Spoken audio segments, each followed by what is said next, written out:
Late on a Tuesday night in Tucson, a cleaning crew makes a grim discovery in a medical center parking lot. A dead man in scrubs. The victim was laying on his back, face up, kind of spread-eagled in the parking lot. Obviously had some wounds to his chest, upper torso area. The crew quickly calls 911. 911? There's a gentleman here laying in the middle of the parking lot. I haven't approached him as of just yet. I'm still in my car calling from you guys. Officers from the Pima County Sheriff's Department swing into action. The victim was violently murdered. He was stabbed multiple times and left to die in the parking lot of his business. We weren't able to find any kind of weapon, whether it be a knife or anything else. Little do cops know, they're about to embark on the investigation of a lifetime. A case that seemed like just a bad carjacking or robbery quickly turned into something much bigger and much stranger. A bizarre tale of sex, drugs, and revenge unfolds. He wanted to get a hitman, he wanted his fingers broken, acid poured in his face, and the like. This was a true whodunit from the beginning.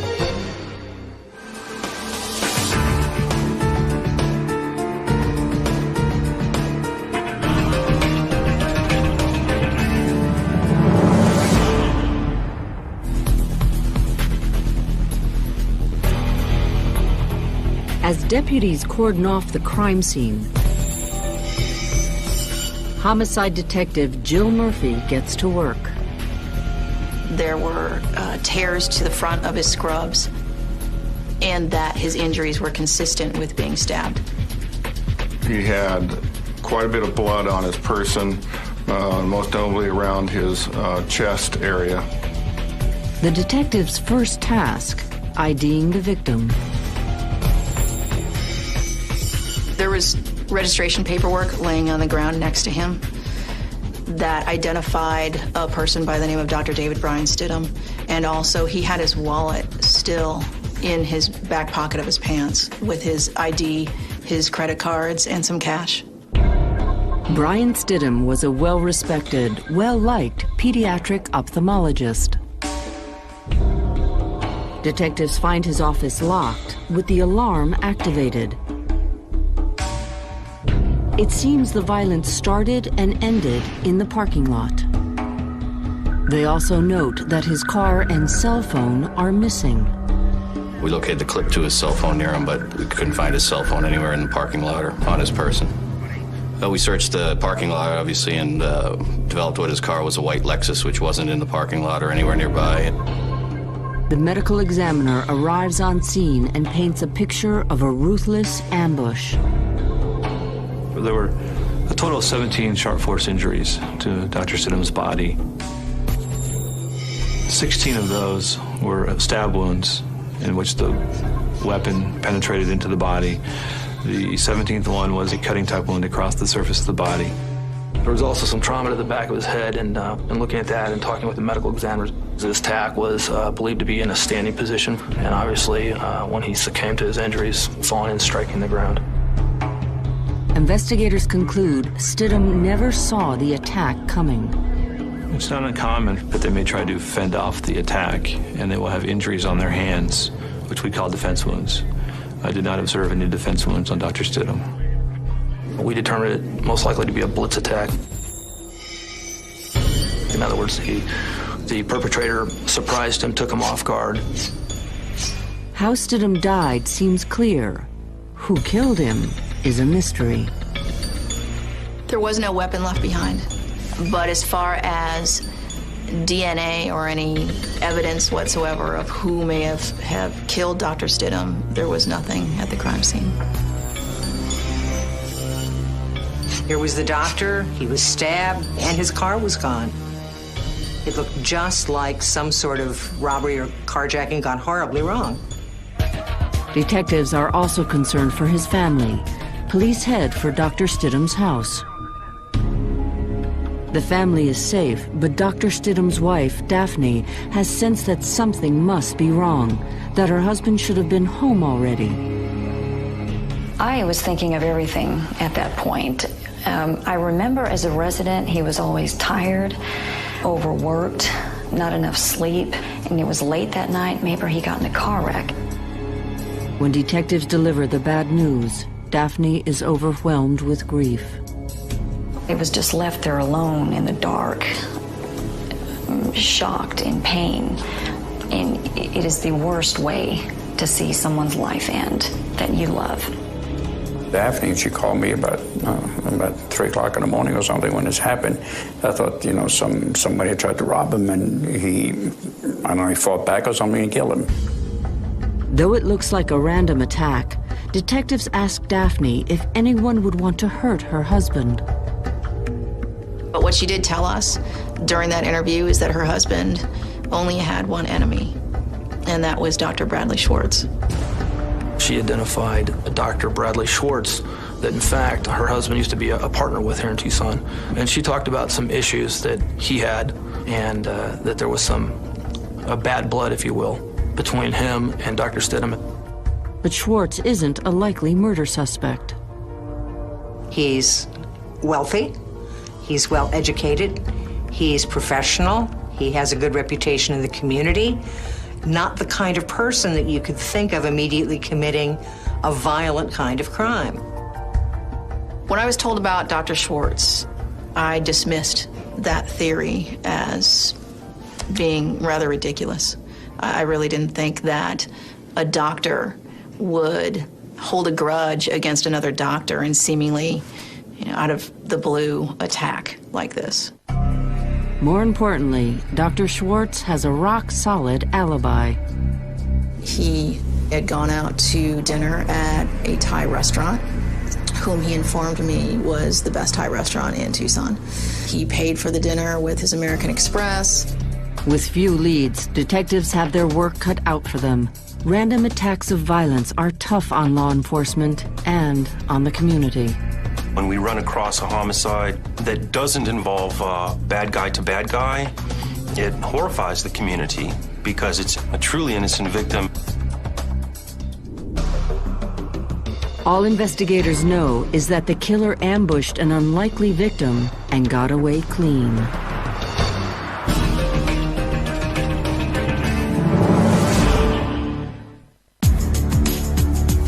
The day after the stabbing death of Dr. Brian Stidham, all of Tucson is struggling to make sense of the crime. Normally, everybody knows homicide suspects tend to lead high-risk lifestyles. This was not the case with Dr. Stidham. He was a married family man, clearly devoted to his family. Detectives retrace the victim's steps on the night of the murder. Dr. Stidham's day went much like any other day of his life. He went to work, he saw patients, it was business as usual at his office. But that evening, he has something special to do.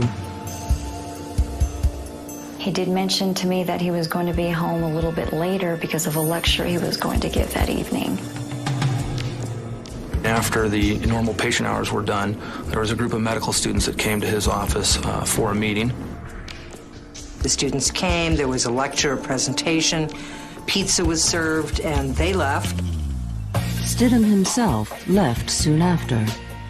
The murder happened sometime after 7:24 p.m. That's when we know that Dr. Stidham set the alarm to his office. Investigators review the timeline. Stidham's lecture starts at 6 p.m.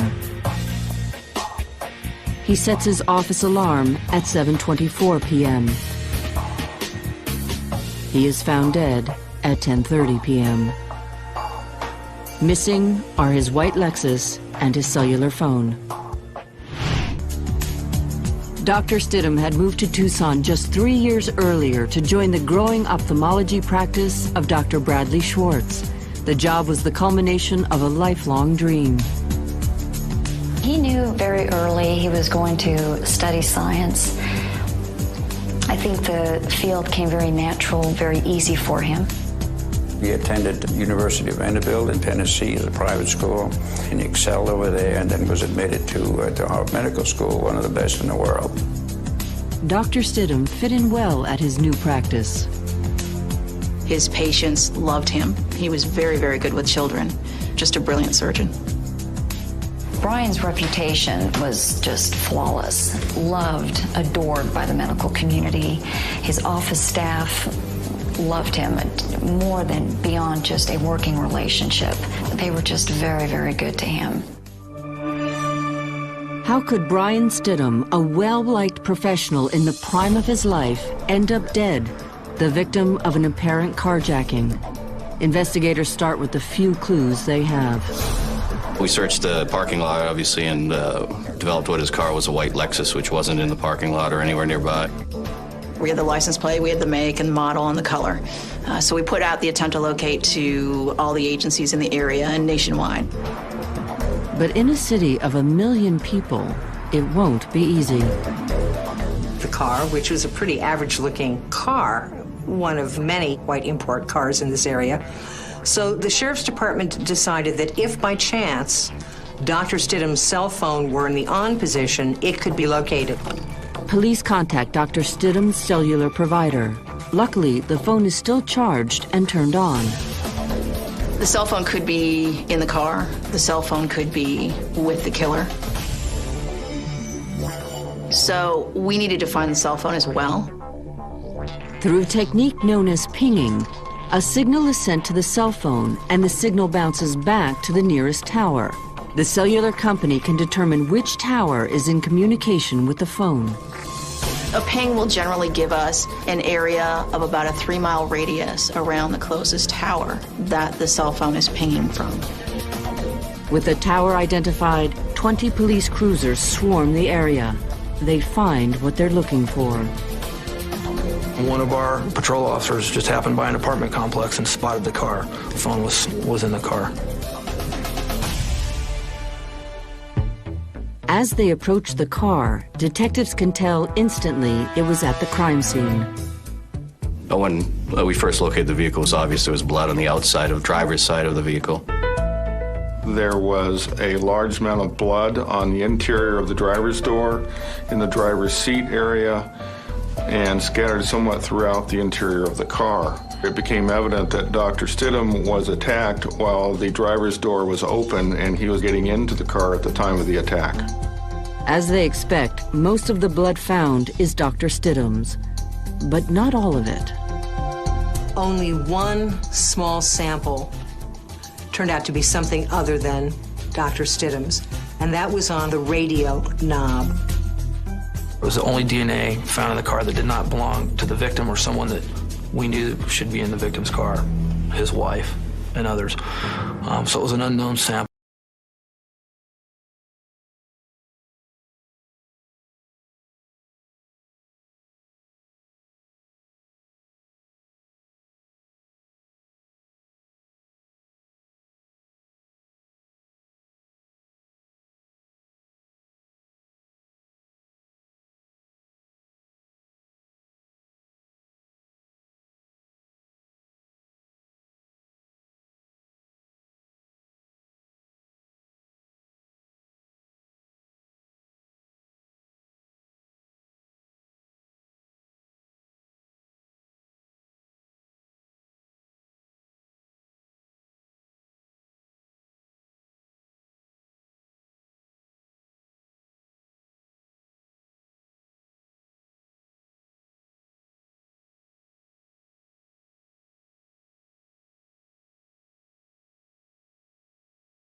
Now makes them reconsider. Well, when I met Brad, he had actually been using and abusing Vicodin for at least 6 or 7 months. Dr. Schwartz had a shoulder injury, a legitimate injury, and was treated with pain medication, but later developed a need, if you will, for more pain medication than would be legally prescribed. So he reached out to a couple friends. To feed his growing addiction, Schwartz would write prescriptions for his friends. He had asked me for a bottle of Vicodin in June of 2001, and then he asked me for another bottle the following month. The pattern roused the suspicions of the DEA in 2001. They raided Schwartz and Stidham's office. Brian's reaction was just shock, speechless. He didn't know what to make of it. It took him quite a while to understand what was happening. The DEA came to my office and asked me some questions, and it became pretty clear to me at some point that they were asking me about Brad, and I wasn't truthful with them. I tried to protect him. He knew how to manipulate me at the time. I'm embarrassed to say that he was able to do that. Schwartz and Lopez were indicted on federal drug charges. They both pled guilty. The fallout for Schwartz was particularly dramatic. Dr. Schwartz went into rehabilitation therapy, and immediately the Arizona Board of Medical Examiners suspended Dr. Schwartz's license to practice medicine. Horrified, Dr. Stidham dissolved the partnership. Brian had to leave. There was just really no choice. Brian couldn't very well function in that kind of an environment, so then he thought, well, I'll simply open my own practice. Brad was very displeased with Dr. Stidham, didn't like him, thought he was disloyal. How dare he leave him? How dare he start a practice? I also think that there was a jealousy factor involved because of Dr. Stidham's easygoing nature and his ability to attract patients because of his personality. Schwartz never forgave Stidham. Brian Stidham was to blame for everything that had gone wrong in Schwartz's life, and he festered on that and obsessed on that for 2 years. And Schwartz was bitter. He couldn't accept that this had anything to do with him. It had all to do, in his mind, with Brian Stidham. To say that Dr. Schwartz took Brian Stidham's actions personally doesn't begin to cover it. When Brad came back from the rehab, he came to a practice that was in the gutter. He would go back to damn it, it's all because of what happened, with the Vicodin, and damn Brian for leaving me when I needed him. He had an obsession of wanting to get even with Dr. Stidham. He wanted to hire people to plant pornography in Dr. Stidham's office. He wanted people to go into Dr. Stidham's office, then later accuse Dr. Stidham of fondling them. Some of the women that he dated had relatives or friends that are on the, let's just say, the seedy side, and he actually propositioned them essentially to have Dr. Stidham roughed up or his practice ruined. He wanted to get a hitman, he wanted Dr. Stidham's fingers broken, acid poured in his face, and the like. Hard to believe such a prominent surgeon could have such a dark side. Schwartz eventually regained his license and built back his reputation. Investigators now know that Schwartz has a motive, but police lack solid evidence. Dr. Stidham is stabbed multiple times and left to die. Dr. Bradley Schwartz is the prime suspect. But the Thai restaurant is Schwartz's alibi. And an unidentified DNA sample is in Stidham's vehicle. It's obviously not your everyday type of murder suspect. With the Tucson media following every step of the Stidham murder investigation, the pressure is intense. Any kind of case that's going to draw that much attention and later obviously scrutiny on your actions is a very high-profile case. It's definitely a career case. I had no idea that this case would turn into such a major case in my career. There's a vast difference between having enough probable cause to having beyond a reasonable doubt. And in getting to that point, there's a whole lot of work that happens in between. But their suspicions are about to be confirmed with a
Detectives' prime suspect is Dr. Bradley Schwartz, but so far, they can't officially connect him to the crime. Lisa Goldberg had only been introduced by his first name, Bruce. Police had no idea who this gentleman was, but they clearly wanted to interview him. Because Lisa Goldberg had seen Bruce in Schwartz's office earlier that day, police get a search warrant and start pouring through Schwartz's medical files. During that search, they found a medical file bearing the name of Ronald Bruce Bigger. They talked to the staff who remembered a Bruce being in the office the previous afternoon. Bruce Bigger was a former patient of Dr. Schwartz's. We found that he was from Indiana, that he was a transient type individual. He did not have roots here in Tucson. He didn't have a job here in Tucson. He was a small-time criminal and a drug user. Detectives now need answers to two questions. Is this the same Bruce who was at dinner? And where was he at the time of the murder? The sheriff's deputies got a mugshot of Bruce Bigger from some previous incident. We then incorporated that mugshot into a photo lineup, and we took that photo lineup to Lisa Goldberg. Miss Goldberg immediately picked out Mr. Bigger as being the man that dined with them the night of October 5th. They showed it to some of the wait staff at the Thai restaurant, and they identified Mr. Bigger. They're not the only ones who can pick him out of the lineup. They showed it to the hotel clerk at the Residence Inn, and she too identified Mr. Bigger. One of the hotels actually had footage from a security camera of Dr. Schwartz and Mr. Bigger entering into the hotel lobby. The video shows Schwartz and Bigger together after the murder. Now, investigators need to figure out what these two were doing before Stidham's attack. Investigators looked at Dr. Schwartz's cell phone records. Among the many interesting phone calls that they saw were phone calls that were made from a convenience store between the hours of 6 and approximately 7:15. The convenience store that was literally across the street from where the murder scene happened. Detectives questioned the store's owner, Jennifer Dainty.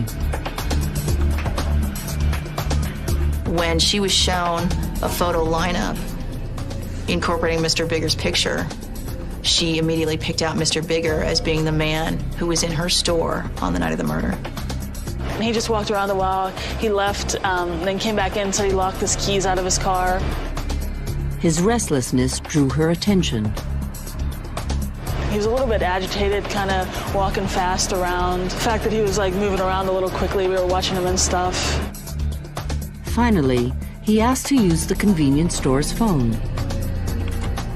I think he may have used the phone like 3 or 4 times. He left a message for someone saying, "I can't believe you're not answering the phone tonight of all nights." Detectives are pretty sure they knew who that was. And the times coincided with the calls to Dr. Schwartz's phone. And the clerk remembers what the man in her store was wearing.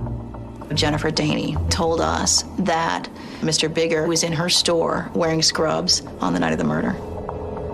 Jennifer Daney puts Bruce Bigger in scrubs at that store across the street from the murder scene within a half an hour of the murder. Finally, Schwartz's odd comment at the Thai restaurant makes sense.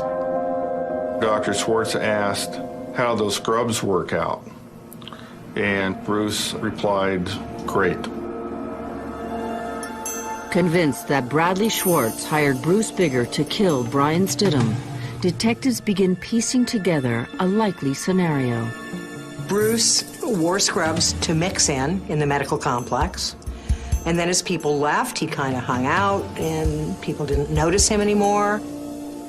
But the killer's timeline didn't unfold exactly as planned.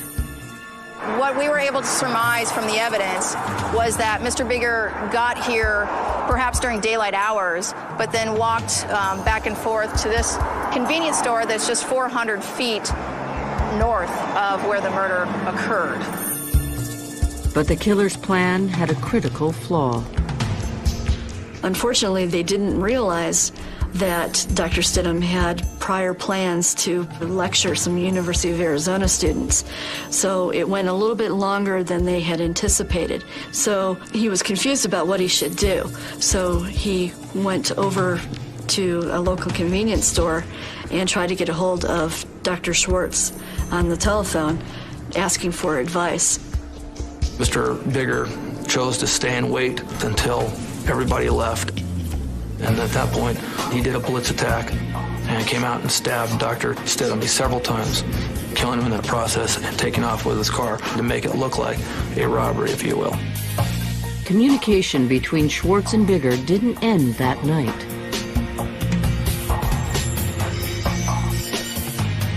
The next day, the day after the murder, Dr. Schwartz received several calls the morning of October 6th from the Residence Inn. We knew from Lisa Goldberg that they had dropped off Mr. Bigger at the Residence Inn. Dr. Schwartz had, in fact, paid for a hotel room there for Mr. Bigger. A week after the murder of Dr. Brian Stidham, Pima County Sheriff's detectives watch as the case becomes the target of a media feeding frenzy. The case itself had become very big. There was a lot of people involved in the case. We were working up a theory on our end where we're accusing a well-respected doctor of hiring a hitman to kill another doctor. That kind of a theory, it's important to be right. Police decide to bring Bigger in, but he's skipped town. They do, however, find some of his friends. These people told me that he didn't have that much money before, seemed to be borrowing, living with them. And shortly after the murder, within a couple of days, he came with what they described as a wad of cash as big as a softball, which he laid out on the bed, and they saw hundreds and fifties. And he also invited some folks to go to Las Vegas, and he paid for the whole thing. He paid to get them up there. He paid for the hotel rooms. He paid for all their gambling and all their drugs and all their drinks. This sudden cash influx could be just the link detectives needed. They go digging into Schwartz's bank records and uncover a large transaction the day after the murder. On October 6th, he went to the Bank of Tucson and withdrew $10,000 in cash. Since Schwartz went inside the bank to withdraw the money, detectives now have him on video, and the tape provides another clue. You can actually see him on the phone. Of course, the bank security cameras have a time stamp and a date stamp on their tapes.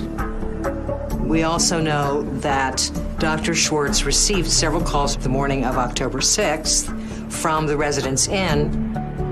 We were able to line up the time frames of the phone calls between Dr. Schwartz and the Residence Inn with him being in the bank at the same time. It was our theory that he was having a conversation with Mr. Bigger, and Mr. Bigger saying, "Where's my money? Where's my money?" And Dr. Schwartz simply saying, "I've got your money. I'm on my way to pay you." Cops think they finally have enough to make their case. We had phone contact between Mr. Bigger and Dr. Schwartz. We had Mr. Bigger seen right across the street from the murder, just before the murder happened, wearing scrubs. We had the fact that Mr. Bigger had no money, and then October 6th, after Dr. Schwartz withdraws $10,000 in cash, Mr. Bigger all of a sudden is fat with money. When we felt that the case was strong enough to stand on its own at that point, even though we knew there'd be additional follow-up, we went ahead and effected the arrest. Police arrest Bigger. Then they track down Schwartz at his apartment. Dr. Schwartz was arrested at his condo on the far east side of town, and he was in his shorts and in bed with yet another woman that he had been dating. So he was allowed to put on his scrubs and was taken into custody that way. As Schwartz is being brought in, Detective Murphy interrogates Bigger. Playing the quintessential good cop, she tries to get Bigger to come clean. Why am I sitting with a detective? Because I like to talk. We were going to talk to Mr. Bigger, feel him out a little bit, and see strategically if he was going to be the type of person that was going to roll on Dr. Schwartz. We're investigating a murder, okay? Okay. And that's why we want to talk to you. I'm just informing you of what's going on, all right? Okay. You got it? Yeah. You understand? Yeah. Okay. But Bigger won't budge. As for Schwartz, his interview is over before it begins. He immediately lawyers up. I unhandcuffed him and allowed him the privacy to talk to his attorney, which is his right. We shut off all of the sound equipment and the video equipment in the room. After calling his lawyer, Schwartz makes a second call. We don't like to leave people who we just arrested for first-degree murder completely alone. We don't know what they're going to do. Some people are suicidal. Some people have things hidden on them that they try and hide, things of that nature. So for our safety and security, we have to maintain some sort of eye contact with these people. Detective Hogan told me, listen, he's off the phone. He's dialing it again. So I told Hogan to turn on the sound equipment. I wanted to hear who he was calling. He then called up Lourdes Lopez, his former fiancée, and begged her to take this case. He calls me and says, Lourdes, I need your help. I need you. I'm desperate. And he just pleaded with me. I need your help. Tell me, yes, you can. You're the best. You're the best. No, you're the best. I need your help. If your mother and father needed me to do surgery on them, I would do it. This is my time of need. Do it for my family. You're the best. Please don't abandon me. I mean, on and on and on. Do it for my children. Help defend me. Lourdes, I need your help. What he was trying to do is manipulate Lourdes into being his attorney. She was one of the main people who had the most evidence against him. She knew every detail of his plan, which worked out to reality. So if he's on her side, if she's the attorney, she can't testify against him. But little does Schwartz know, his ex is already playing ball with the sheriff's department. This is my life. I need your help. I was afraid that Brad had been the one that killed Dr. Stidham. I didn't tell Brad that I had talked to the police. I told him there's no way that I can represent you. Okay, sir, go ahead and stand up for me. Finally, detectives can move forward. Almost 3 weeks after the murder of Brian Stidham, Schwartz and Bigger are indicted. Dr. Schwartz was indicted on conspiracy to commit first-degree murder, but he was also indicted for first-degree murder itself. In Arizona, if someone knowingly causes the death of another person, they can be charged with first-degree murder, even if they don't perform the actual killing. I was thinking that it must have been a pretty sick man who would engineer something like this. But I've seen people in my own practice who are psychiatrically diseased, and those things are possible. They're dreadful, but they're possible. But the case is far from over. The evidence detectives collected only goes so far. Will it be enough to convince a jury?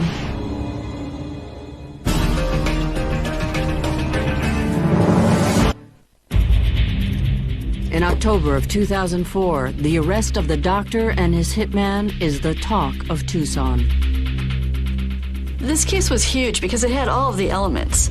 I mean, you had two wealthy doctors, you had sex, you had drugs. We had plenty of people talking about Dr. Schwartz shooting his mouth off.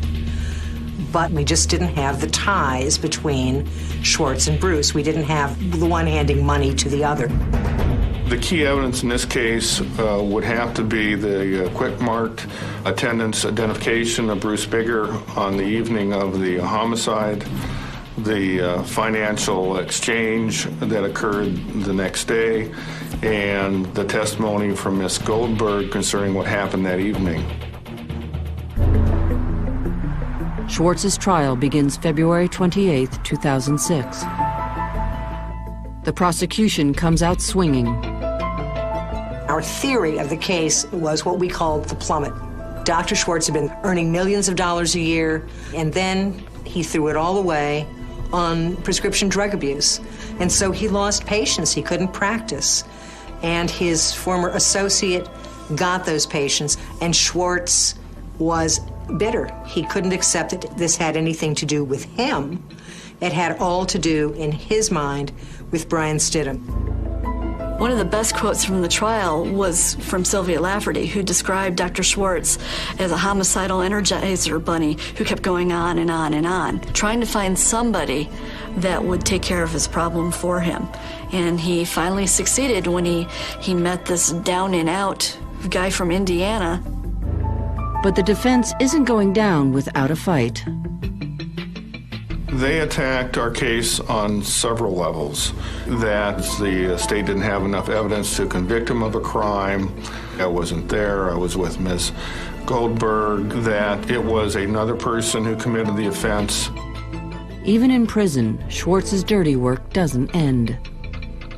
When Dr. Schwartz was in custody at the Pima County Jail, he had enlisted several inmates in the jail to fabricate stories. However, that alibi broke down when the inmates started coming forward and saying, hey, this guy's trying to cook up this story, he's promised me money, and so forth. They wanted to say the wife did it, and they couldn't use that in court. They were unable to do that because there was absolutely no evidence whatsoever that she had anything to do with his murder. After 3 weeks of testimony, the case goes to the jury. When the jury began to deliberate, I thought, well, I hope that my faith in the American judicial system will stand up, because it's difficult to convict an individual who has a reputation like Brad, who is an ophthalmologist, who is a physician. I was quite worried that perhaps they would say, well, we really can't make a decision. The jury deliberated for several days. It became clear to us that there was something going on in the jury that perhaps gave us some concern. When the jury finally comes back, the verdict is split. The jury is hung on first-degree murder, but Schwartz is guilty of conspiracy to commit murder. There was a hung jury on the first-degree murder. There were some jurors who felt that unless they could show that Dr. Schwartz had the knife in his hand, how could he actually be responsible for causing the death of Dr. Stidham? But nobody was confused about the fact that he and Bruce clearly conspired to commit this murder. Dr. Schwartz received a sentence of 25 years to life. He will be eligible for parole after serving 25 calendar years. Prosecutors could have, hypothetically speaking, taken the case back to another jury and gone through a second trial, but they were satisfied with the life sentence. The prosecution has little time to reflect. Bruce Bigger's trial follows soon after. We think that the second trial gave us a chance to fix some things that we had not done so effectively the first time around, particularly being sure that the jury wasn't confused about legal issues. The Ronald Bruce Bigger trial was quite a bit different from the Dr. Schwartz trial. We'd already tried the case once. We knew the weaknesses in our case. Detectives get a warrant for Bigger's DNA, hoping to strengthen their evidence. Then they compare the profile of Bigger's DNA with the partial profile from the unidentified DNA found in Stidham's car. It's just what the prosecutors are hoping for. Some DNA results were received that indicated that at least a partial profile of Mr. Bigger's was in the vehicle, the white Lexus that belonged to the victim, Dr. Stidham. Finally, the prosecution has linked the hitman to the crime scene. Their defense was, it's actually Dr. Schwartz who's the real killer, and he's framed Bruce. This time, the jury's verdict comes swiftly. At the end of the trial, the jury found Mr. Bigger guilty of both first-degree murder and conspiracy to commit first-degree murder of Dr. Stidham. Judge Nanette Warner sentenced Ronald Bruce Bigger to life without the possibility of parole. In March 2008, the Arizona Court of Appeals upheld the conviction of Bradley Schwartz. Bruce Bigger's appeal remains pending as of August 2008. The killers are put away in prison.